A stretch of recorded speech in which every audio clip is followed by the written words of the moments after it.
মুমূর্ষু সিংহ। বয়স হয়ে যাওয়ায় এক সিংহ খুবই দুর্বল হয়ে পড়েছিল। একদিন তার শেষ সময় ঘনিয়ে এলো।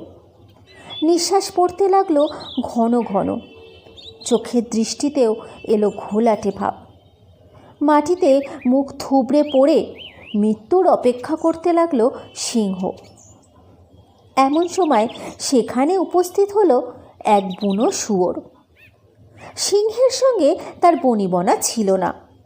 মনে মনে রাগ থাকলেও সিংহ বেশি বলবান বলে সে কিছু করে উঠতে পারত না। এখন সিংহকে মরণ অবস্থায় দেখে সে বারবার তাকে ধারালো দাঁতের খোঁচা মেরে মনের ঝাল মেটালো।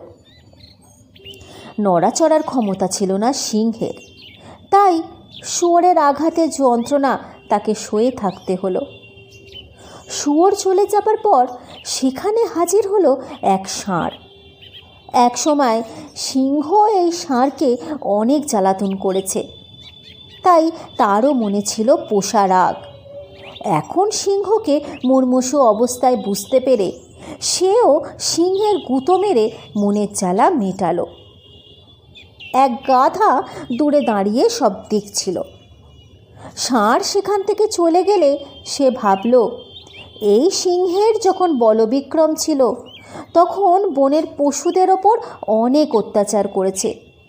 এখন মরতে বসেছে, তাই শুয়োর আর ষাঁড়ের গুঁতো খেয়েও কিছু করতে পারল না। আমিও কেন আজ অপমানে শোধ তুলি না? এই ভেবে সে এগিয়ে গিয়ে সিংহের মুখে লাথি মারতে লাগলো। মরণাপন্ন সিংহ তখন কাতর স্বরে বলে উঠল, হায় রে হায়, আমার কি হীন অবস্থা!